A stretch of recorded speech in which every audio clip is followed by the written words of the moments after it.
O áudio que vocês vão ouvir agora é parte do podcast Xadrez Herbal.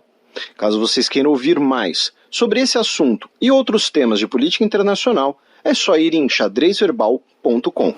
Bem, a gente passa agora para o cheque, no qual eu e o Felipe seguimos acompanhando o movimento das peças no sempre complicado tabuleiro do Oriente Médio.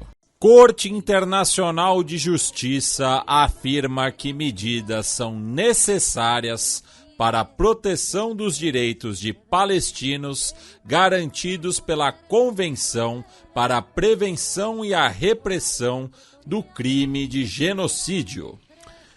Então, Matias, você leu essa chamada gigantesca, né, que contraria os padrões jornalísticos do mundo das redes sociais, porque isso aqui não caberia num tweet direito, mas isso é quase um copia e cola da decisão da CIG, tá?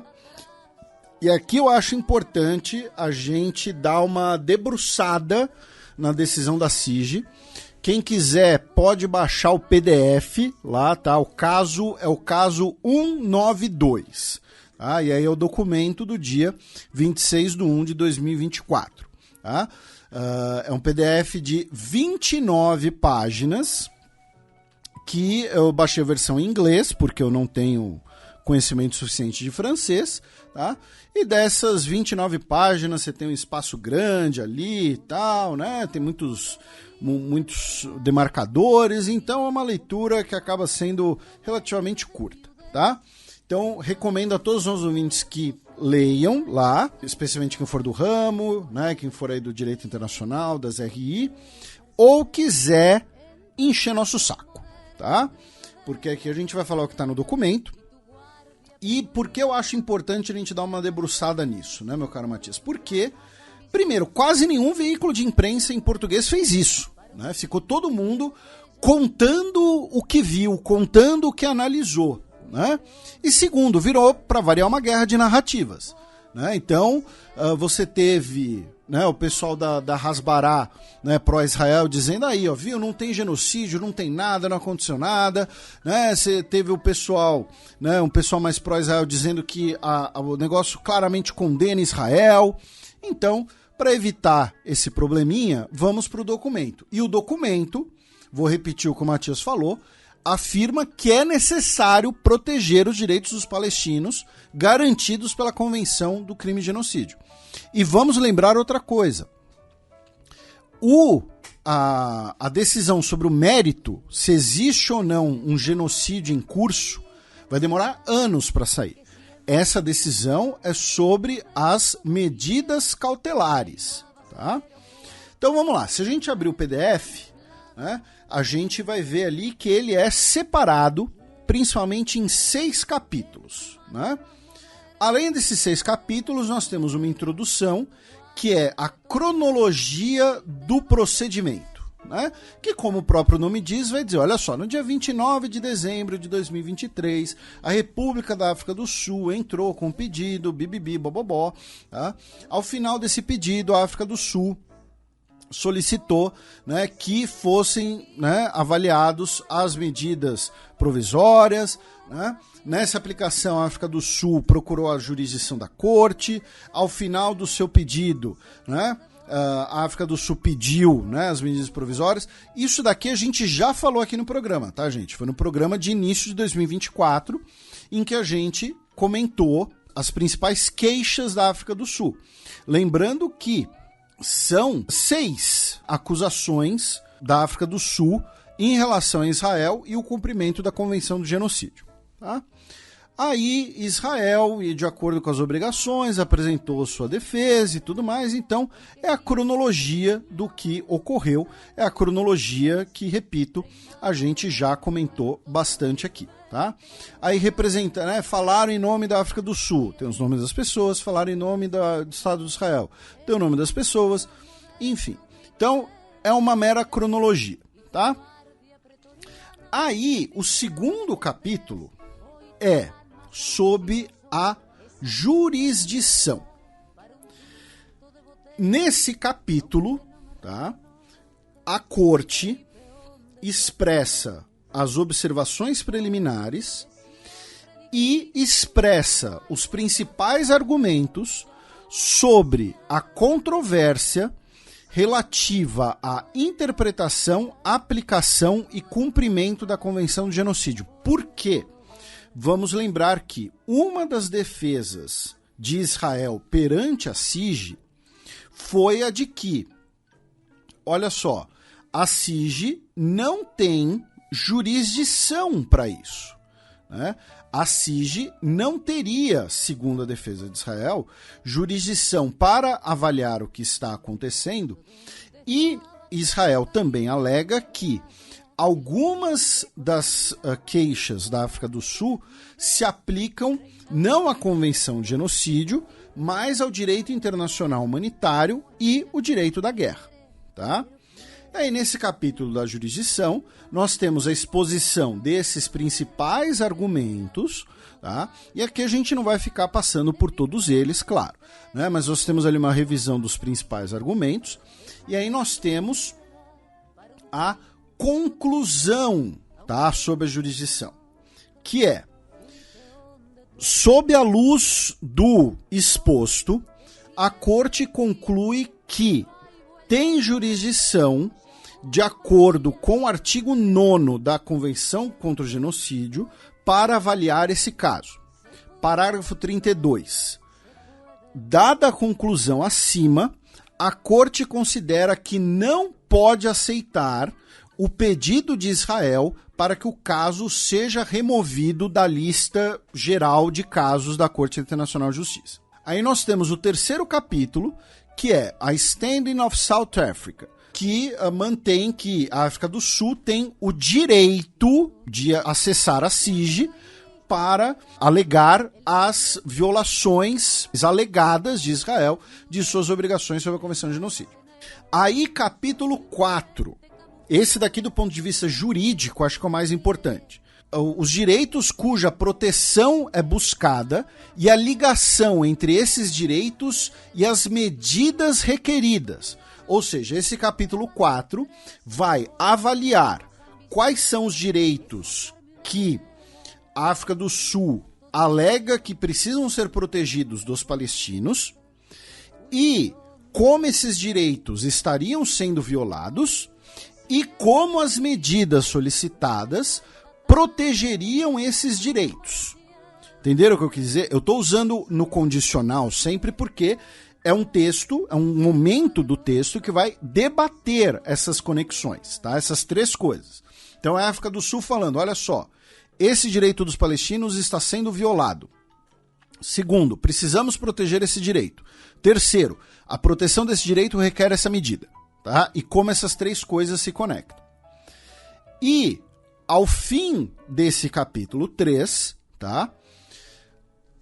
A Corte considera que, por sua própria natureza, ao menos algumas das medidas provisórias buscadas pela África do Sul buscam preservar os direitos plausíveis que são garantidos na base da Convenção de Genocídio no caso presente, nomeadamente o direito dos palestinos em Gaza de serem protegidos de atos genocidas e atos proibitivos relacionados mencionados no artigo 3 da Convenção. E o direito da África do Sul de buscar o Israel o cumprimento dessas obrigações sob a Convenção.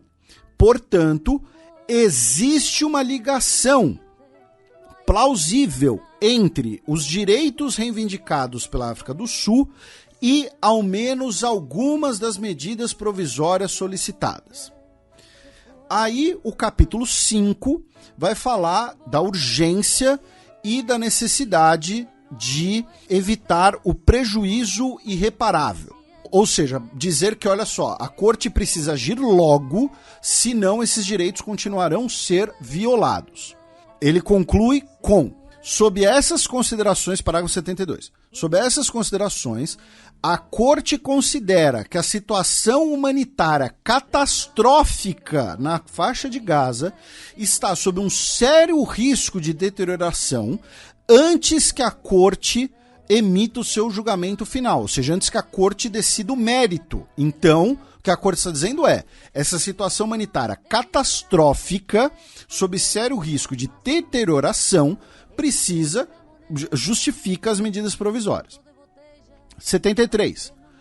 A Corte relembra a declaração de Israel que tomou certos passos para aliviar e se referir às condições enfrentadas pela população na faixa de Gaza. A Corte também nota que a Procuradoria-Geral de Israel recentemente declarou que um chamado pelo mal intencional a civis pode ser equivalente a uma ofensa criminal, incluindo o incitamento, e que diversos casos desses estão sendo examinados pela lei israelense, pelas agências da lei israelense. E enquanto passos assim devem ser encorajados, eles são insuficientes para remover o risco de que o dano irreparável pode ser causado antes que a Corte emita sua decisão final no caso. O que esse parágrafo está dizendo? A Corte fala, olha só, Israel, nós notamos que vocês estão dizendo que vão punir criminalmente quem incitar a violência, quem incitar o dano intencional a civis, e esses passos devem ser encorajados, mas isso não é suficiente, Israel. Finalmente, 74. À luz das considerações acima, a Corte considera que existe urgência, no sentido de que existe um risco real e iminente de que dano irreparável possa ser causado aos direitos das pessoas que a Corte considera plausíveis, antes que a Corte emita sua decisão final. E aí nós temos, meu caro Matias, o capítulo 6, conclusão e medidas a serem adotadas. Aqui eu vou ler praticamente tudo, tá, gente? Que acho que fica mais fácil de ser entendido e intelectualmente mais honesto também. Parágrafo 75. A Corte conclui que, com base nas considerações acima, que as condições requeridas pelo seu estatuto para indicar medidas provisórias são cumpridas. Então é necessário, antes da decisão final, que a Corte indique certas medidas para proteger os direitos reivindicados pela África do Sul, a ligação que a Corte considerou plausível. 76. A Corte lembra que tem o poder sobre o seu estatuto para indicar medidas provisórias que sejam, em todo ou em parte, outras do que as requeridas. Tá? Artigo 75, parágrafo 2 do regulamento da Corte. Então esse parágrafo está dizendo que a Corte pode indicar medidas também além das que foram solicitadas. 77. No presente caso, considerando os termos das medidas provisórias solicitadas pela África do Sul e as circunstâncias do caso, a Corte conclui que as medidas serem indicadas não precisam ser idênticas àquelas solicitadas. Parágrafo 78. A Corte considera que, em relação à situação descrita acima, Israel precisa, de acordo com suas obrigações sob a Convenção de Genocídio, em relação aos palestinos em Gaza, tomar todas as medidas sob seu poder para prevenir o cometimento de todos os atos sob o escopo do artigo 2º da Convenção, em particular, matar membros do grupo, no caso, um grupo nacional, um grupo étnico, causar sérios danos corporais ou mentais a membros do grupo, deliberadamente infligir danos às condições de vida do grupo calculadas para levar à sua destruição física, em todo ou em parte, e impor medidas cuja intenção seja prevenir nascimentos dentro do grupo. A Corte relembra que esses atos estão dentro do escopo do artigo 2º da Convenção, quando eles são cometidos com a intenção de destruir, em todo ou em parte, um grupo desses. A Corte também considera que Israel precisa garantir com efeito imediato de que suas forças militares não cometem nenhum dos atos acima descritos. Parágrafo 79. A Corte também vê que Israel precisa tomar todas as medidas sob seu poder para prevenir e punir o incitamento direto e público para cometer genocídio em relação a membros do grupo palestino na faixa de Gaza. Parágrafo 80. A Corte também considera que Israel precisa tomar medidas imediatas e efetivas para garantir a provisão de serviços básicos de assistência humanitária urgentemente necessários para lidar com as condições de vida adversas enfrentadas pelos palestinos na faixa de Gaza. 81. Israel também precisa tomar medidas efetivas para prevenir a destruição e garantir a preservação de evidências relacionadas aos atos alegados dentro do escopo do artigo 2º e artigo 3º da Convenção de Genocídio. Parágrafo 82.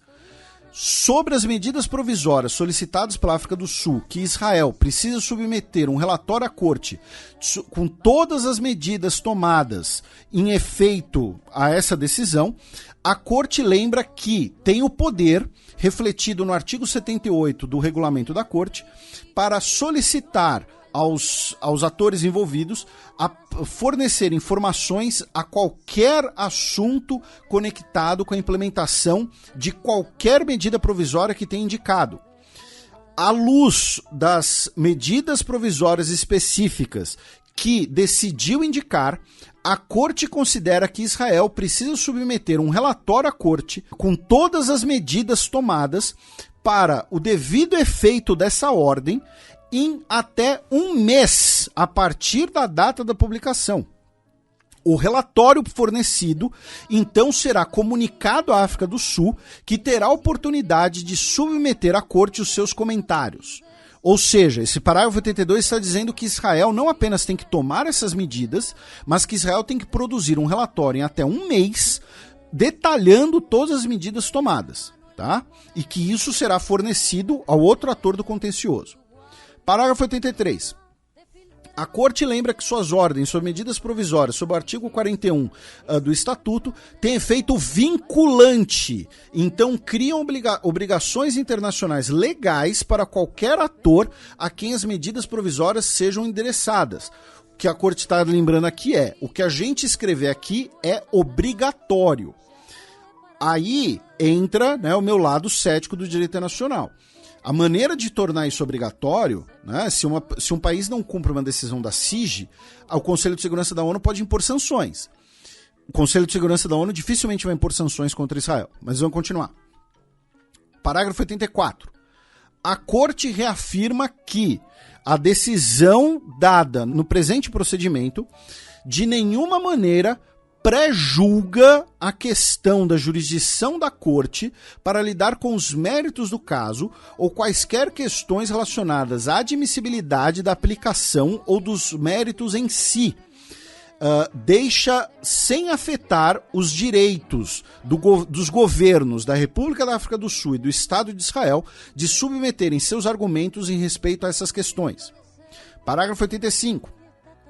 A Corte considera necessário enfatizar que todos os atores do conflito na faixa de Gaza são regidos pela lei humanitária internacional. Está gravemente preocupada sobre o destino dos reféns sequestrados durante o ataque a Israel no dia 7 de outubro de 2023 e tidos em cativeiro desde então pelo Hamas e outros grupos armados, e chama por sua imediata e incondicional liberdade.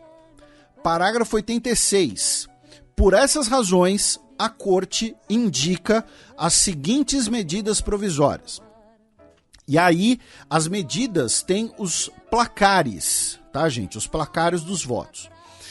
E, basicamente, nós tivemos quase todas as decisões quase unânimes, tá? Nós tivemos 2 juízes que votaram contra algumas delas. Eu vou especificar 2 decisões que foram quase unânimes. A juíza Sebutinde, tá, de Uganda, que votou contra todas as decisões, tá? Júlia Sebutinde. Inclusive o próprio governo de Uganda deixou claro que não era a posição do governo, lembrando que os juízes dentro da CIG têm independência. E o juiz ad hoc, apontado por Israel, então é como se fosse um juiz representando Israel, né? O Aharon Barak, que foi juiz da Suprema Corte de Israel. Tá? Eles foram os 2 únicos que votaram contra algumas das decisões. Todos os outros juízes votaram a favor de todas as decisões, incluindo o juiz brasileiro. Tá? Então vamos lá. Por 15 votos a 2, ou seja, esses 2 contra, né? A Sebutinde e o Barak. O Estado de Israel irá, de acordo com suas obrigações sobre a Convenção de Prevenção e Punição do Crime de Genocídio em relação aos palestinos em Gaza, tomar todas as medidas sob seu poder para prevenir o cometimento de todos os atos dentro do escopo do artigo 2 dessa convenção. Em particular, os crimes que a gente já citou anteriormente. Né? 15-2. Segundo, por 15-2, o Estado de Israel irá garantir, com efeito imediato, que os seus militares não cometam nenhum dos atos descritos acima, né? Ou seja, aqueles crimes que a gente já citou. 3, por 16-1, ou seja, o Barak votou a favor dessa, tá? O Estado de Israel tomará todas as medidas sob seu poder para prevenir e punir o incitamento público e direto do cometimento de genocídio em relação aos membros do grupo palestino na faixa de Gaza. Grupo palestino aqui seria a nação palestina, tá? O grupo étnico. 4, por 16-1, novamente, só a Sebutin votou contra. O Estado de Israel tomará medidas imediatas e efetivas para permitir a provisão de assistência humanitária e serviços básicos urgentemente necessários para lidar com as condições de vida diversas enfrentadas pelos palestinos na faixa de Gaza. 5, por 15-2. O Estado de Israel tomará medidas efetivas para prevenir a destruição e garantir a preservação de evidências relacionadas às alegações dos atos cometidos no escopo do artigo 2 e 3 da Convenção de Genocídio. Ou seja, Israel vai garantir que não destrua provas de eventual genocídio. 6, por 15-2. O Estado de Israel irá submeter um relatório à Corte em todas as medidas tomadas por esse efeito a partir de um mês da publicação. Então, feita essa leitura, o tom condenatório das ações do governo de Israel está muito claro. O principal argumento, né, de algumas pessoas para dizer que foi uma vitória de Israel foi o fato de que a Corte não ordenou um cessar-fogo. Eu vou expressar uma visão muito cética sobre isso, e é uma visão que foi exposta pela primeira vez pelo professor Francisco Rezec. Foi ministro do STF, foi juiz na Corte. É possível que a CIGI não ordenou um cessar-fogo porque saberia que Israel não cumpriria um cessar-fogo e isso geraria um problema de deslegitimação de todas as determinações. Então, ela retirou o cessar-fogo para falar, olha só, isso daqui é mais fácil de Israel cumprir e é mais fácil de exigirmos o cumprimento, tá? Mas, vou repetir, o que a gente acabou de ler é a CIGI afirmando que as medidas são necessárias para proteger os direitos palestinos garantidos pela Convenção de Prevenção e Repressão do Crime de Genocídio e que Israel não está fazendo o suficiente para punir o incitamento ao genocídio, tá? Novamente, se você tiver alguma discordância do que a gente falou aqui, confira lá o PDF, tá? Eu estou lendo diretamente do inglês, então às vezes uma palavra ou outra eu posso ter traduzido, né, meio de impulso, rápido, mas é isso o que a CIGI disse. E a gente mencionou os placares da votação, não foram placares apertados. Não foi 9-8, foram 15-2 a maioria dos placares. Alguns foram 16-1, com o próprio juiz israelense votando a favor. Então, é importante mencionar isso. O Brasil pediu o cumprimento imediato da decisão. O secretário-geral da ONU, Antônio Guterres, disse que espera que Israel cumpra, né, com a decisão da CIGI. E então a gente vai mudar de assunto, a gente vai continuar no assunto ONU, porque o Antônio Guterres disse que ele estava chocado com as alegações sobre integrantes da Agência da ONU para Palestinos Refugiados sobre o ataque do Hamas, os ataques terroristas do Hamas no dia 7 de outubro. E determinou que o comissário-geral da agência, o Felipe Lazzarini, investigue essas alegações. O que aconteceu? Essa semana, tá, a Agência da ONU para Refugiados Palestinos demitiu, tá, 12 pessoas suspeitos de terem participado dos ataques no 7 de outubro. Tá? Segundo Israel, 190 funcionários da agência são integrantes ou do Hamas ou da Jihad Islâmica Palestina. E as acusações israelenses são baseadas em relatórios de inteligência a partir do rastreio de sinais de celular e interrogatórios. Lembrando que são mais de 12 mil funcionários da agência somente na faixa de Gaza.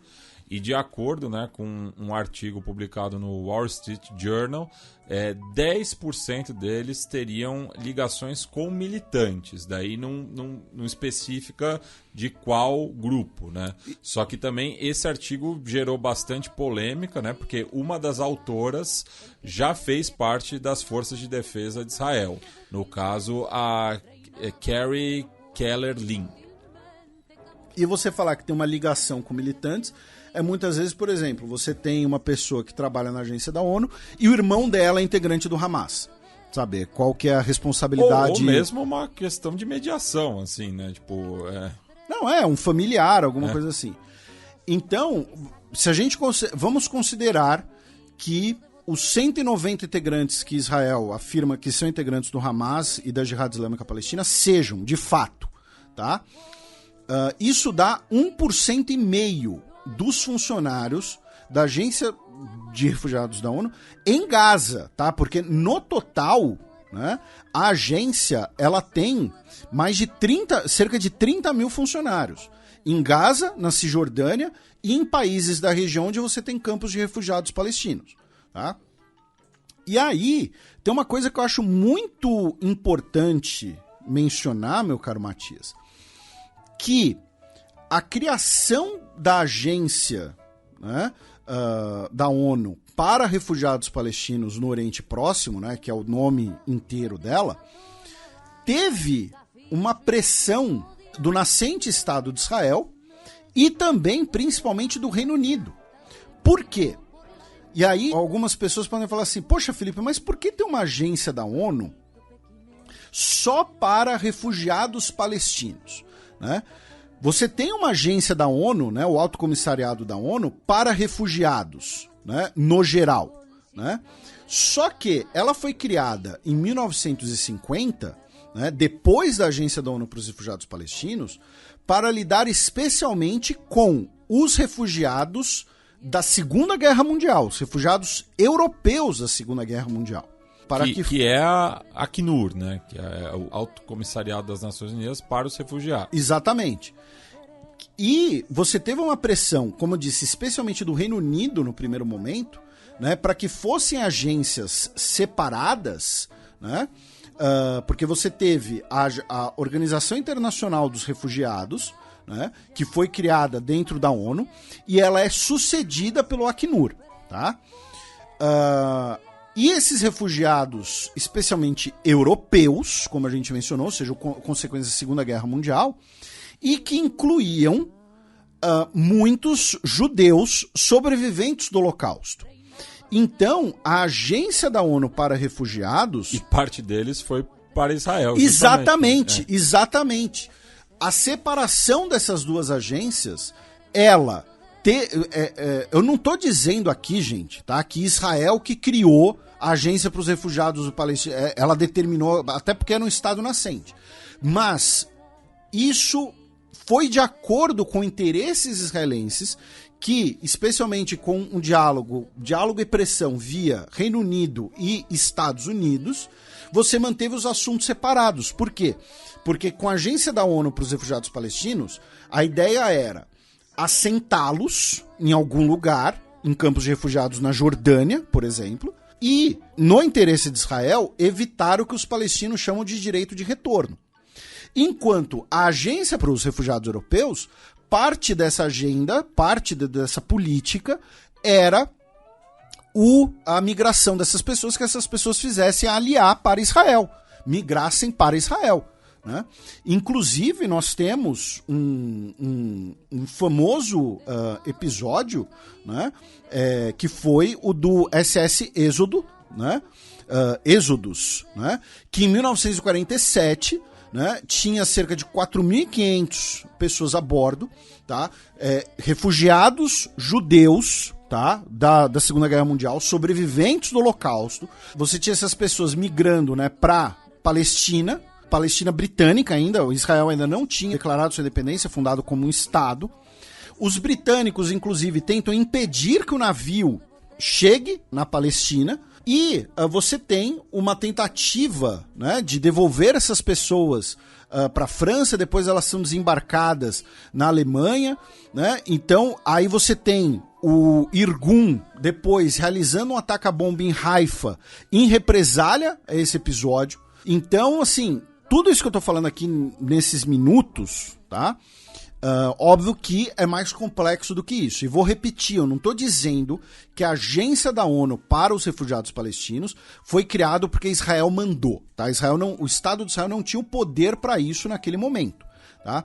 Mas acabou sendo posteriormente conveniente e, repito, essa separação foi muito sob pressão de Estados Unidos e Reino Unido, que aí separou o assunto dos refugiados europeus e os refugiados não europeus, vamos colocar assim, os refugiados árabes, os refugiados que não tinham uma cor de pele tão importante assim, né, para algumas lideranças europeias, né? E então, assim, quando as pessoas perguntam, mas por que tem uma agência só para os palestinos? Primeiro, por ter sido a primeira onda de refugiados pós-criação da ONU, né? A ONU herda os refugiados da Segunda Guerra Mundial, e, né, causados pela Nakba, né, em 1948, e também porque depois foi conveniente, porque mantinha os direitos dos refugiados europeus diferentes dos refugiados palestinos. Tanto que os critérios, se a gente olhar, muitas vezes são diferentes, né, para o direito de reassentamento, por exemplo. Tá? Enfim, o fato é, a agência da ONU para os refugiados palestinos, ela é importantíssima para a manutenção de escolas e acesso à ajuda humanitária para os palestinos que vivem deslocados ou que vivem na faixa de Gaza e na Cisjordânia, e por conta dessa acusação de Israel. E repito, a agência da ONU já demitiu 12 funcionários, ou seja, pelo menos em 12 acusações, tá? Você tem indícios mais graves. Israel afirma que seriam 190 com envolvimento direto, tá? E pelo menos 12 foram demitidos. Por conta dessas acusações, tá? Estados Unidos, Alemanha, Japão, França, Reino Unido, Canadá, Austrália, Itália, Finlândia, Islândia, Países Baixos, Suíça, Estônia, Áustria, Romênia, Nova Zelândia e Suécia suspenderam o financiamento para a agência da ONU. Tá? Dos principais mantenedores dessa agência, apenas Noruega, Espanha e países muçulmanos mantiveram o seu financiamento. Tá? Essa é uma denúncia gravíssima, essa é uma denúncia importante. Ao mesmo tempo, precisa ser colocado em perspectiva. Estamos falando de talvez 190 pessoas de um grupo de 12 mil, tá? E uma agência que é importantíssima para que algumas pessoas possam viver, tá? Receber alimentos, receber acesso a atendimento médico, todo esse tipo de coisa. Então, esse corte de financiamento da agência da ONU certamente vai afetar e piorar a crise humanitária que ocorre em Gaza, tá? E também recuperaram, né, uma fala da Noga Arbel, uma ex-funcionária do Ministério de Relações Exteriores de Israel. No Twitter dela, ela se diz uma analista política. No Knesset, no começo do ano, em 4 de janeiro, no qual, dando aspas para ela, será impossível vencer a guerra se nós não destruirmos a urna, né? A agência da ONU para os refugiados palestinos. Da ONU para os refugiados palestinos e do Oriente Próximo. E a sua destruição tem que começar imediatamente. E isso é uma outra coisa que a gente também já mencionou aqui várias vezes, independente do governo Netanyahu, Israel, especialmente nas últimas décadas, coloca o questionamento da ONU e das organizações multilaterais do sistema ONU como uma das suas bases de política externa. Tá? A gente falou disso quando Israel decidiu sair da Unesco. Por quê? Porque Israel vai falar, essas organizações têm viés. Mas o que acontece? Nessas organizações você sempre vai ter um grupo razoavelmente grande de países que não têm relações com Israel, votando contra Israel. E essa agência da ONU, vamos repetir, ela é a principal agência da ONU on the ground, né? Operando no teatro de operações para o amparo humanitário dos palestinos, com escolas e tudo mais. E hoje, né, o ministro de Relações Exteriores de Israel, Israel Katz, disse que a Agência da ONU para Refugiados Palestinos não pode ser incluída em nenhum plano pós-guerra para Gaza, tá? Afirmando que ela faz parte de uma máquina de assassinatos. Por quê? Porque um dos propósitos dessa agência é coordenar o que os palestinos chamam de direito de retorno, que seria justamente o que esses refugiados, especialmente os refugiados originais da Nakba, possam retornar para os territórios, para os locais que viviam, que hoje são parte de Israel. Quando as pessoas falam, a gente reconhece Israel e Palestina nas fronteiras de 1967, isso inclui territórios que originalmente eram previstos, né, para serem do Estado palestino e que essas pessoas foram expulsas. E antes que alguém vire para mim e fale, Felipe, você está sendo antissemita, você está fazendo acusações falsas, primeiro, vai a merda, e segundo, vai ler o livro do Benny Morris, tá? O Benny Morris, que é um dos principais historiadores israelenses da geração dos novos historiadores, tá, dos anos 1980.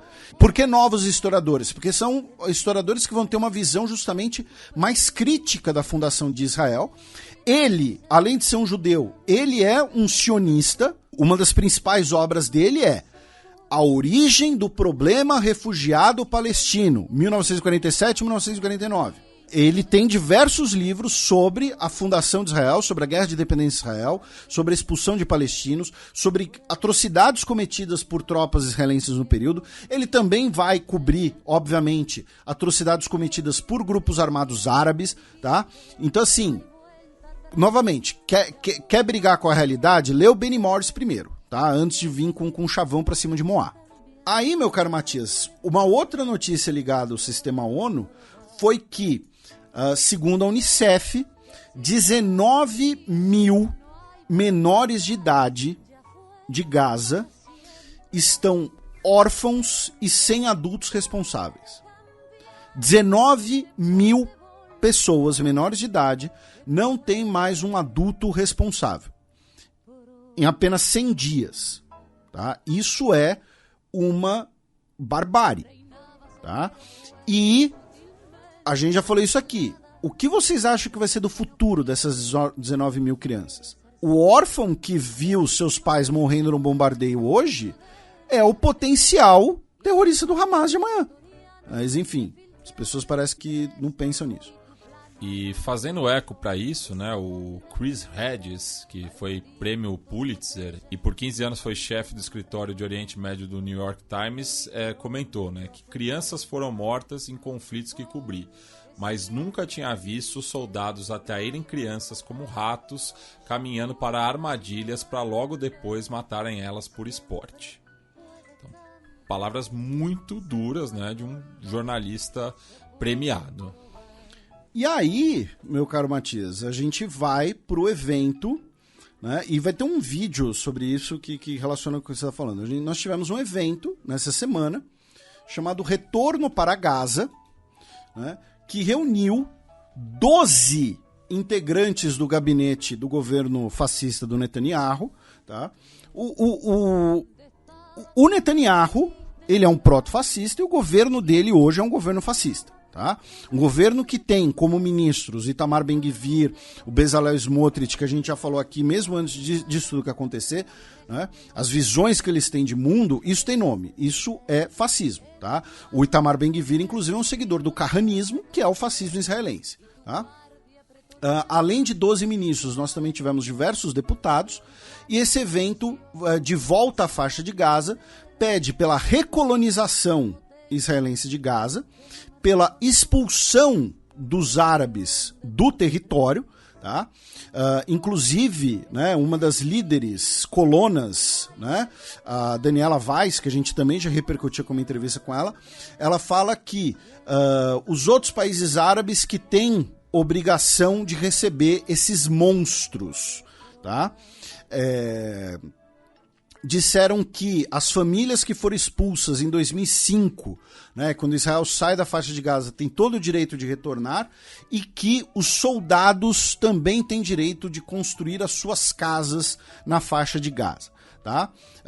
Foram assim, uma série de declarações bárbaras, tá? E antes que vocês novamente briguem comigo, a minha recomendação de leitura sobre esse evento é o fio do nosso João Quatz Miragaia, que é judeu, historiador e israelense, reside em Israel, é um dos criadores do podcast Conexão Israel. Para quem quiser ouvir, quem quiser se interessar e quiser fugir de materiais da Hasbará. E frase dele: vai ficar difícil se defender em Haia. E também faz parte do lado esquerdo do muro, também, outro podcast. E ele é vascaíno, né, o que no meu caso gera uma simpatia, né, já que tem essa ligação histórica entre Palmeiras e Vasco e tal, né, Edmundo, enfim. E no evento, inclusive, vários dos ministros ali se abraçam e cantaram, né, celebrando o retorno a Gaza, né, mostrando, o Itamar Ben-Gvir aí mostrou que está muito preocupado com os reféns israelenses sob cativeiro do Hamas. E aí, nesse sentido, o vídeo que eu mencionei antes, meu caro Matias, que dialoga com o que você citou antes, um oficial israelense chamado Hai Hamo, né, Hai, C-H-A-I, ele publicou um vídeo em Khan Yunis, tá, um vídeo dele mesmo, ele produzindo evidências contra si mesmo, dizendo: matamos milhares de Amaleques, né? Amaleques, né, é o povo que no Antigo Testamento são um dos rivais históricos, né, dos judeus. E aí teve um versículo, né, que o Netanyahu já citou, né, lembre o que Amaleque fez a você, não esqueça, né, e hoje muitos ligam os Amaleques, que seriam os árabes, né. Moralmente, todo árabe é um suspeito. Ser moral é matar todos os terroristas depois de interrogá-los. Ser moral é terraplanar e conquistar todas as partes de Israel. No caso, ele está colocando a faixa de Gaza como um território de Israel. Novamente, vai ser difícil se defender em Haia no caso desse. Lembrando, né, que o Tribunal Penal Internacional julga indivíduos, esse indivíduo pode ser julgado. E em outro crime confesso, né, pelas forças de defesa de Israel, houve também, né, a questão de inundar os túneis do Hamas com água do mar, né? O que leva justamente o comprometimento de todo o lençol freático da região, né? Isso, esse plano vem desde o ano passado e aparentemente nem estaria dando certo assim, né? Tentando, né, ver alguma luz no fim do túnel, né? No dia 28, o governo israelense afirmou que ainda existem desacordos entre as partes, porém que uma reunião em Paris para um cessar-fogo foi construtiva. Essa reunião reuniu, com perdão da redundância, Israel, Estados Unidos, Egito e Catar. A gente lembra aqui desde o início, né, que Egito, e especialmente o Catar, são os principais países árabes envolvidos junto com a Arábia Saudita. A Arábia Saudita porque é o mais rico, o Egito porque é o fronteiriço com Gaza e também inimigo do Hamas, e o Catar porque é o representante internacional do Hamas. E no dia anterior, o Netanyahu criticou, né, os familiares dos reféns que protestaram, né, contra o governo, dizendo que isso fortalece o Hamas. E aí, meu caro Matias, o Itamar Ben-Gvir, o ministro fascista de Israel, disse que acordo imprudente igual de solução do governo. Por quê? Porque se ele tirar o partido dele, né, a coalizão perde a maioria, e esse é o maior pesadelo do Netanyahu. Porque, vamos lembrar aqui, um dos motivos da guerra, né, do Netanyahu ter interesse na guerra, é manter-se no cargo, impedir a perda, né, da imunidade dele e tentar se manter safo em relação às acusações de corrupção e tráfico de influência. Hoje, né, embora já ontem, né, já que a gente já passou da meia-noite, o Qatar afirmou que as lideranças do Hamas receberam de forma positiva tá, a proposta que prevê a libertação de reféns israelenses em troca de uma nova trégua. Aí nós vamos para a Cisjordânia, meu caro Matias, para diminuir o tom de luz no fim do túnel.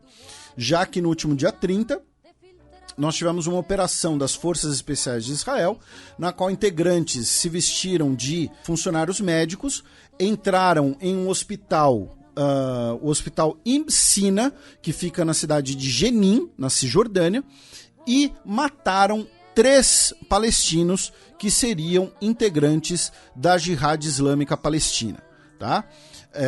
Os 3 estavam internados no hospital, eles entraram disfarçados de médicos e enfermeiros e mataram eles, tá? Algumas pessoas, né, vibraram ali com a operação, né, operação de forças especiais, parece coisa de videogame e tal, mas primeiro, se qualquer grupo armado entra armado, disfarçado e mata 3 pessoas no hospital, em qualquer lugar do mundo seja chamado de atentado terrorista. Tá? Lembrando que isso daqui é na cidade de Jenin, que não é uma cidade israelense. E segundo, por se tratarem de forças regulares, né, é um caso do que a gente já falou aqui, que é a chamada perfídia, que é uma palavra pouco usada, mas que é quando você usa um comportamento para induzir o seu inimigo a uma ação e se aproveita disso. Né? Então, é um caso clássico de perfídia que a gente já citou aqui, quando a gente falou da palavra Lula-Palusa. Né? Os soldados dos Estados Unidos faziam filipinos, em geral, falarem a palavra Lula-Palusa. Por quê? Porque se eles fossem filipinos, ou seja, tinham mais contato com o idioma inglês, eles conseguiam falar. Se eles fossem japoneses se passando por filipinos, né, e por um americano médio na década de 1940 seria, né, tudo asiático, né, tudo, entre aspas, amarelo, igual, né? Tudo amarelo, ele não conseguiria. Né? Outra ocasião é quando os japoneses se rendiam e levavam granadas no bolso para explodir os soldados dos Estados Unidos que fossem tomar eles como reféns. Né? Então isso é a perfídia. Tá? E nós tivemos, inclusive, hoje, né, dia 1º, hoje / ontem, novamente a assessoria da Secretaria-Geral da ONU condenando o que chamou de execuções extrajudiciais de Israel. E aí, meu caro Matias, a gente, né, depois desse bloco pesado, a gente vai começar a migrar para outros assuntos do Oriente Médio, mas a gente ainda vai ter 3 notícias ligadas a Israel e Palestina. A primeira delas é que no último dia 29 de janeiro, o sonho acabou, digamos assim, né? A Palestina foi eliminada, né, nas oitavas de final da Copa Asiática pelo Catar, justamente por 2-1. Inclusive, saindo na frente, né? Eu não assisti o jogo, não sei te dizer. Não, sim. Saiu na frente e o Qatar virou, conseguindo a classificação. O Qatar agora que vai jogar contra o Uzbequistão neste sábado, dia 3. E a outra notícia, assim, pra gente ficar, né? Assim, é engraçado porque se você olhar, né, a chave, as potências asiáticas estão se enfrentando logo, né? Tem a Austrália e Coreia do Sul e tem um Irã e Japão. E daí vai...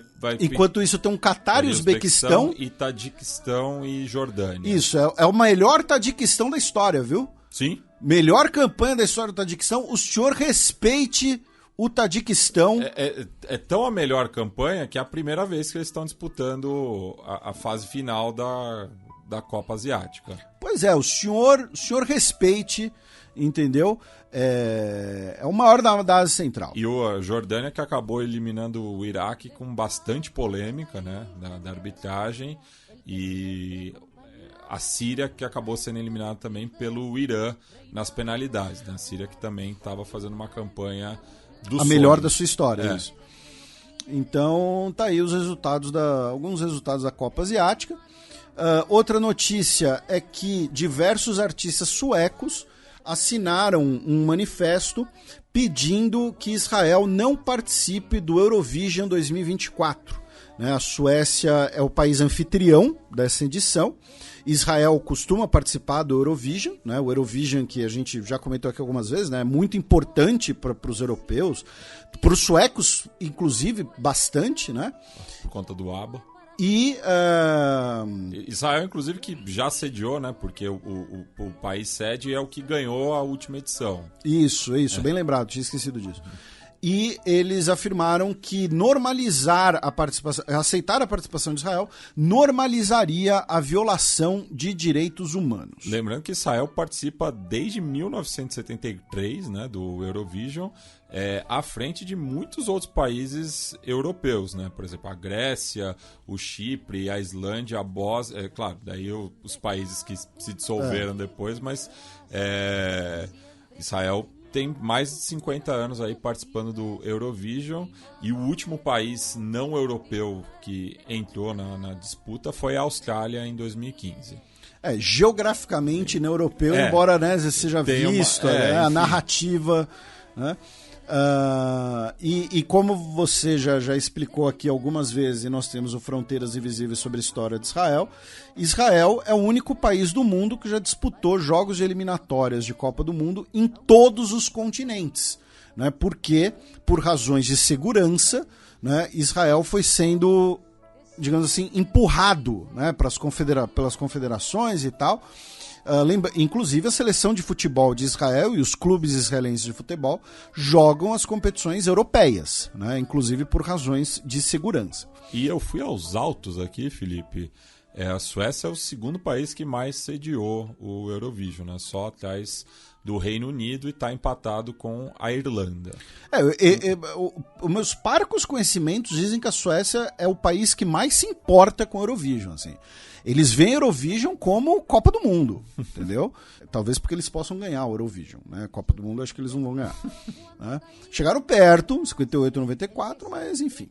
E Israel já sediou em 3 oportunidades, né? Em 79, 99 e 2019. Sempre o número 9 no final. É cabalístico. E, finalmente, o governo Joe Biden anunciou nessa quinta que vai impor sanções a indivíduos que ameaçarem a paz, segurança e estabilidade na Cisjordânia. E hoje foram impostas sanções a 4 colonos extremistas israelenses, tá? Segundo alguns veículos de imprensa dos Estados Unidos, chegaram a cogitar sanções contra o ministro Bezalel Smotrich, mas o governo teria voltado atrás, tá? Enfim, eu acredito que o Joe Biden vai tomar algumas ações pontuais desse tipo, mas por razões eleitorais, tá? E a gente vai falar mais de eleição dos Estados Unidos agora. Por quê? No último dia 28, nós tivemos um ataque com drone na fronteira entre Síria e Jordânia, que matou 3 militares dos Estados Unidos. Tá? São os primeiros militares dos Estados Unidos mortos na região desde o 7 de outubro. Os 3 eram militares da Geórgia, os 3 eram, coincidentemente, inclusive, 3 homens negros. Geórgia, no caso, o Estado. O Estado. Não a ex-República Soviética. Pois é, e né, porque homens negros, provavelmente de origem pobre da Geórgia, morreram lá na Jordânia, né? Escuta a música Fortunate Son do Creedence Clearwater Revival, você vai entender por quê, né? Porque você não é filho de senador. Só que nesse caso do Creedence ainda existia a conscrição, né? Isso, durante a Guerra do Vietnã e tal. Outras 30 pessoas ficaram feridas e o governo dos Estados Unidos alegou que foi o governo iraniano que realizou o ataque. O ataque foi reivindicado pela frente da resistência islâmica no Iraque, especificamente o Kataib Hezbollah, né, que é um dos grupos xiitas que atua dentro do Iraque, apoiados pelo Irã. Então, se o Irã ordenou esse ataque, é uma alegação dos Estados Unidos. Agora, no mínimo dos mínimos, o Irã forneceu o equipamento para esse ataque. Tá? Mesmo que o Irã não seja diretamente responsável, você tem sim um envolvimento iraniano, isso é muito claro. E o Irã oficialmente negou, afirmou que foi uma ação autônoma do eixo de resistência, tá, contra a presença dos Estados Unidos na região e o apoio dos Estados Unidos ao regime sionista, né, lembrando que o Irã não costuma usar o termo Israel nos seus comunicados. Na imprensa dos Estados Unidos existe um relato de que muito provavelmente houve uma falha nos sensores e que o drone iraquiano / de fabricação iraniana foi tido como um drone dos Estados Unidos e por isso que não houve nenhuma ação. E o Kataib Hezbollah anunciou que vai suspender suas operações militares contra forças dos Estados Unidos para prevenir o constrangimento do governo iraquiano. Tá? Quem falou isso foi o secretário-geral do Kataib Hezbollah, um cara chamado Abu Hussein al-Hamidawi, tá? Citando a Reuters.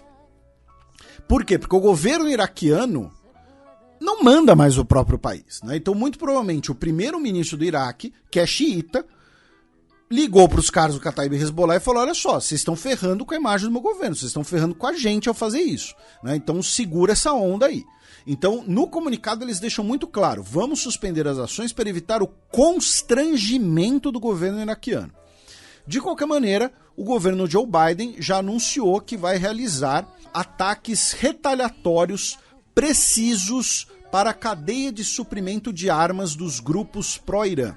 E assim, o comunicado do Pentágono meio que detalha, né, o que eles vão fazer, né, exposto pelo John Kirby. Muito provavelmente esse detalhamento é para falar: olha só, Irã, a gente vai atacar aqui, aqui e aqui, hein? Vocês não transitem ali para a gente evitar que dê ruim, tá? Então é isso. Aí, meu caro Matias, nós vamos para o Golfo de Aden, já que no último dia 26, o petroleiro Marlin Luanda, de bandeira britânica, foi atingido por um míssil antinavio dos Houthis, chegou a pegar fogo e vai precisar receber reparos e tudo mais, e ele foi parcialmente rebocado por um navio da Marinha dos Estados Unidos. E assim, se você afundar um petroleiro desses, é uma catástrofe ambiental também, tá? É importante lembrar disso. E aí, pós esse ataque, um navio também da Marinha dos Estados Unidos, um destroyer, o USS Carney, partiu em socorro ao petroleiro e também foi alvo de ataques com mísseis antinavio dos Houthis, tá? E segundo a Natasha Bertrand, que é da CNN, o navio teve que acionar o seu Close-in Weapon System, tá? Que é como se fosse uma metralhadora, tá? Uma minigun, né? Sabe aquela rotatória que tinha no Doom, tá? Giratória, né? Como as pessoas falam. É tipo isso, e que é orientada por sensores, tá? Ela é completamente automatizada. Isso significa que o míssil chegou a menos de 1 milha náutica do navio dos Estados Unidos, ou seja, é muito perto, tá? Por pouco, o navio dos Estados Unidos não foi atingido, tá? Segundo informações da Natasha Bertrand. E o Reino Unido afirmou que vai exercer o seu direito de defesa em relação ao navio atacado. Do Golfo de Aden, meu caro Matias, nós vamos para a Turquia, começando pelo último dia 28 de janeiro, já que na igreja de Santa Maria, uma igreja católica em Istambul, nós tivemos um ataque a tiros que deixou uma pessoa morta e uma pessoa ferida, e o ataque foi reivindicado pelo Daesh, pelo auto-intitulado Estado Islâmico. É uma igreja franciscana, inclusive, tá? Que fica no lado europeu de Istambul. E outra notícia é que o Congresso dos Estados Unidos aprovou o acordo de 23 bilhões de dólares da venda de caças F-16 para a Turquia, que é o prêmio por ter aceito a Suécia na OTAN.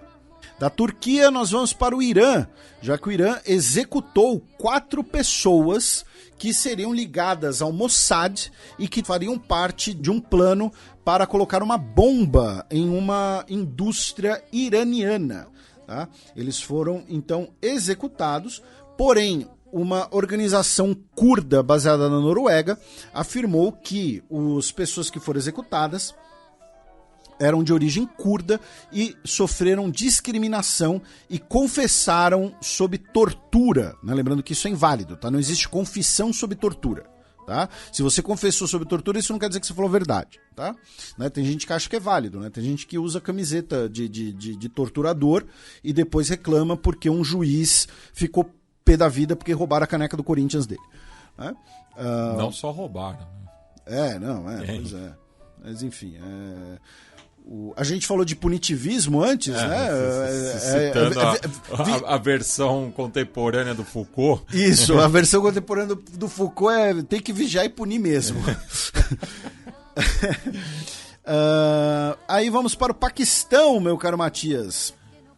Já que tivemos uma nova ofensiva de insurgentes do Balochistão, a Operação Dara-e-Bolan, tá? Como retaliação ao governo paquistanês pelas suas ações na semana passada. Eu todos confesso que a gente vai ter que falar mais detalhes do Balochistão em breve, porque a gente está sempre citando eles, a gente comenta um pouquinho, mas enfim. E o ex-premier Imran Khan, em 2 dias, foi condenado a 2 sentenças. Tá? Em uma delas, ele pegou 10 anos de cana, tá? Por ter supostamente exposto segredos do Estado, né? Isso é porque ele uma vez mostrou num comício, né, o que seria ali uma comunicação sigilosa para mostrar que existiria uma articulação de um golpe de Estado contra ele. E a outra condenação foi 14 anos de cana por supostamente ter vendido presentes que ele recebeu quando era primeiro-ministro. Que déjà vu. Pois é. Esses presentes envolveriam joias, diamantes. Diamantes são joias, né? Não são sauditas, teriam sido dos Emirados. E relógios também, tá? Ele teria vendido 6 Rolexes, né? Acho que esse é o plural de Rolex. Com o mais caro sendo $300 mil. O plural de Xerox é Xeroxes? Não sei. Plural de Xerox é uma Xerox. Você já viu um abraço para o nosso querido Iberê? Você já viu um trecho que deu uma viralizada do Amir Klink falando do Rolex no podcast do Iberê? O Iberê, né? O Iberê Tenório do Manual do Mundo, né? Que estudou na ECA com o nosso querido Caju. Ele tem um podcast de entrevistas que ele entrevista pessoas de destaque nas suas áreas, né, de atuação, e ele entrevista o Amir Klink. E aí eles estão falando sobre navegação, né? E o Amir Klink falando, não, porque o relógio, né, usava navegação, que nem os portugueses no século XVI, XVII e tal. E aí o Iberê fala, pô, o relógio tem que ser muito preciso, né? Ele, não, tem, porque 1 segundo de erro dá 2 quilômetros de erro de navegação e tal. E aí o Iberê fez algum comentário do tipo, não, então tem que ser um relógio tipo um Rolex, né? O Amir Klink começa a falar que ele foi embaixador do Rolex, que ele cooperou com os caras. E aí eles falaram, olha só, esse daqui é o Rolex que menos atrasa no mundo, né? Ele atrasa coisa de 14 segundos por mês só. Eu virei e falei, então esse Rolex é um lixo. Porque um Cassius G-Shock que custa R$300 não vai dar o mesmo atraso e tal. E aí ele explica, né, que o relógio mecânico ele atrasa mais, né? Sim. Mas enfim, é muito engraçado. O Amir Klink falando que o Rolex é um lixo. E é isso, né? O relógio desses hoje é muito mais por vaidade, etc. Né? Quase uma peça de joia, mas eu já sofri hate no Twitter por falar que eu acho o relógio uma bobagem. E, teoricamente, na semana que vem, no dia 8 de fevereiro, teremos as eleições para o parlamento paquistanês e também 4 eleições provinciais. Porém, por que eu disse teoricamente? Porque as eleições estão sob risco, né? Especialmente por conta de protestos de apoiadores do Imran Khan. Então, vamos ver.